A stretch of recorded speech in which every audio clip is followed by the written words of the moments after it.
Hey, this is Alex from Temple of Void, and I'm joined today on Lords of Gear by my buddy Rich from the Suicide Machines.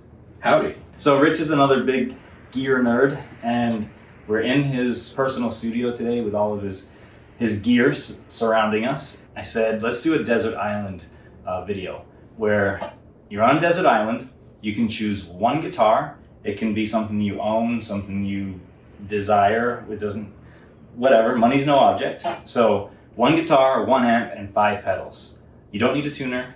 You have power, so you don't have to think too hard about it. But before we get into that, what are we hanging out with today in your studio? These are both Fender American Original series. That's the American Original 70s Tele Custom. This is the American Original 50s Stratocaster. So my interpretation of that line was that it was the greatest hits of the features of when those came out. So it's not specific to a certain year.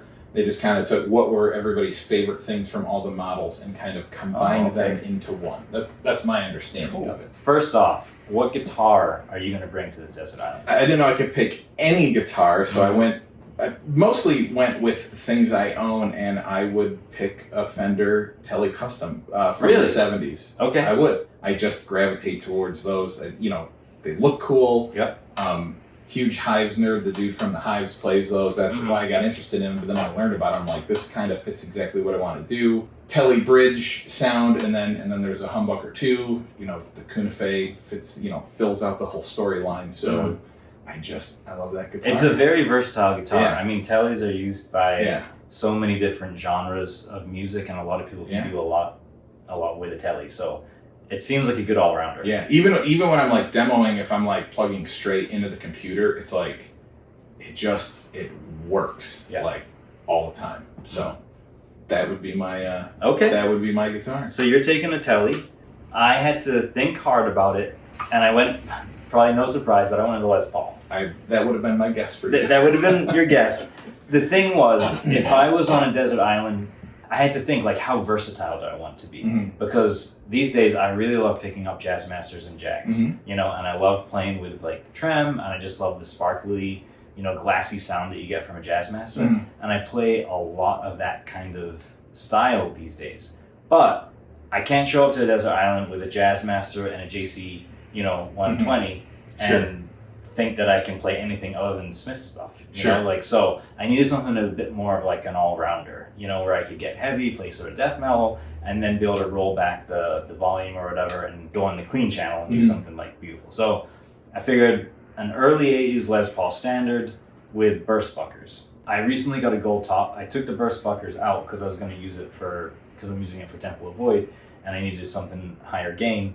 But I'm going to put those burst buckers into my early A's Les Paul because I had Seth Lover pickups in it. Okay. Because in my early A's, I wanted it to be sort of like a retro, sort of semi-stock, machine. And so Seth Lover was the engineer who designed the PAF pickups. And so I'm like, let me put these in. It seemed like that'd be like a nice original kind of choice.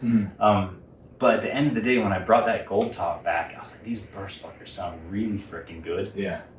So I have them set aside. I'm going to take the Seth Lovers out, put them on reverb, and I'm going to put the burst buckers in. So I think that would be a good guitar that with some distortion, I could take up to death metal, but then I can kind of roll off and I can do something nice and clean. What are you going to put this through?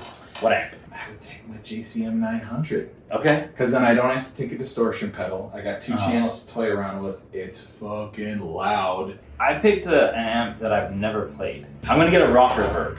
Okay. Because it's got the verb built into it. Okay. Otherwise, I just would have taken the TH100. So I'll go with the rocker verb because I think it could be a good all-rounder just like the Les Paul. Sure. First pedal I would take would be a looper pedal, not brand specific. I just have a cheap one and it's easy. A looper is like you can, they come with so many, I don't know if you said tracks is the right word, but you can loop so many things. I'm like, one I could use to keep tempo and I could kind of, play with myself, so to speak. I'll be simple and say I'm also going to bring a looper. Yeah. I went with the Boss Loop Station. Okay. It's not one that I have, but I know it has like 99 or like 100 tracks on it. Yeah, they get really intense really quick when you spend more than $50 on them. So I have the Ditto looper, like the X2. I think it's called the X2 Ditto or something like that. It's got a reverse on it, and like it slows it down and stuff like that, and it's pretty cool. Yeah. But I think the Boss looper would be a good choice. So we got loopers. What else are you bringing? I have an Ernie Ball Expression tremolo pedal that I really like for both guitar and bass, because I'm a big fan of all things tremolo. It's also percussive in a way. It's like I play bass very percussively, guitar a little bit too when I'm like doing like the staccato stuff when I'm smashing out chords or whatever. And what I like about that one is it's not as dialed in as using like a tap tempo one, but I like the treadle,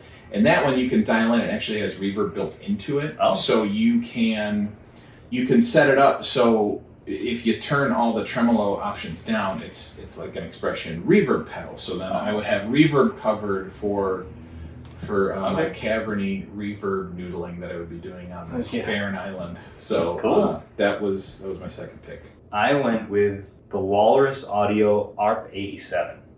So it's a delay pedal, and it has two features that are mandatory. Now that I've had a few delays, there are two things that I always want. I wanted to have a .8 setting, so I don't have to try and listen and figure out what the So I wanted to be able to turn it to .8, and I want tap tempo. Okay.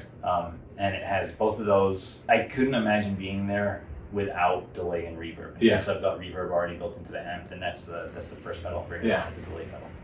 I borrowed a time. It's an Eventide Time Factor. It's like a computer, man. You can do. It's got a looper. It's got tap tempo. It has every kind of reverb. There's so much shit on it. Like I barely even know how to use it when I plug it in. Yeah. What better place to figure out how to use it than if I'm alone for X number of years on this island? Right. Covers any delay option you could imagine that I think I've ever even heard of. The only reason to have that pedal is because you're by yourself and you're going to be able to explore it. I even read the manual and I'm like, I can pick a type of delay and turn it on and off. And that's as far as I've gotten, but I'm like that. I know it would cover anything I would possibly need in a million years. Okay. So we didn't confer prior to this, so it's interesting that we're lining kind of up on the same with what we bring. I'm more of definitely like a set it and forget it kind of guy. I don't mind doing a little bit of something, but when you have to do like menu diving and stuff, I'm just not interested. That's great for a studio. Yeah. But for like or a desert island. Or a desert island. But for a live setting, like I don't need something on my board that you're gonna it would be a nightmare on a stage. Imagine you step on the wrong thing or a guy runs on stage, steps on it, and just, forget it. All right, next one. The Boss Terra Echo. That's I know that what does that one do? It doesn't even have, I don't think Boss even give it a defined genre necessarily or say it's this or that. They say it's its own thing. Okay. And I recently got it. I watched one YouTube video, and then that day I went up to Motor City Guitar and I was like, I need one of these things. It's so freaking cool. It's definitely in the reverb family, but it's very responsive to how you play. And so if you dig in, then it has this spacey Pink Floyd-y sound to it. But you can sort of do this sort of Pink Floyd, Dark Side of the Moon, Wish You Were Here, whatever kind of thing. But then you can dig in and it'll give these like, it sound like laser blasts or something, and it's got movement. So you're thinking it's like phaser, flanger, modulation, but it's also reverb. It's also delay. It really is its own weird thing. But it has a really nice feature. It has like a hold feature. So I'll often just at home, I'll just play a chord, hold it, and it'll sort of like kind of pulse that. And then I'll just pretend I'm in Pink Floyd and just start noodling. I just go to Spaceland in it. All right. I love that thing. I know we've texted about this, but I bought that Electro Harmonix Mel 9. Sounds really cool on bass, sounds really cool on guitar, and there's like the saxophone setting and the cello setting. It's just like it kind of turns the instrument into something completely different. Jumping back to the looper pedal, another thing I use a looper pedal for is when I get a new pedal, I play a noodle, loop it, and then I just sit there and mess with the control. So I'm not trying to like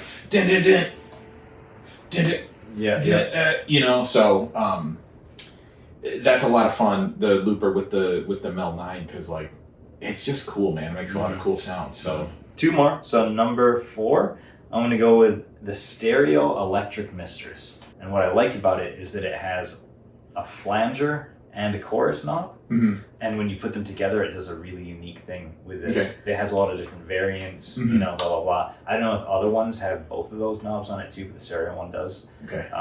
And it's just, yeah, I mean, it's 2 for 1, so it's kind of like a no-brainer. I couldn't be on a desert island without some kind of modulation. Okay. So that was the one I'm going to go with.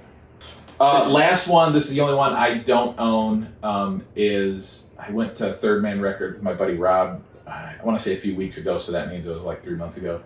And they have that plasma coil fuzz. Okay. And I guess there's 2 versions. The newer one, I don't know if it's new at all, has multiple different fuzz, plus it has that cool plasma coil in it. It's like that. What is the plasma coil? It sounds like, I don't know. It's like a little tube in there, so it so you see it move, and there's I couldn't tell you what the electronics do, but all the fuzzes sound really cool. Okay. And there's like 8 of them in there, 6 or 8. Ooh. So I'm like, all right, well, if I have all the gain and distortion through the amp, I'm like noodling around with some fuzz, that would cover a ton of bases. Yes. And it looks cool. And I could probably use it for light at night. If there's electricity, then maybe I have a light bulb. I don't know.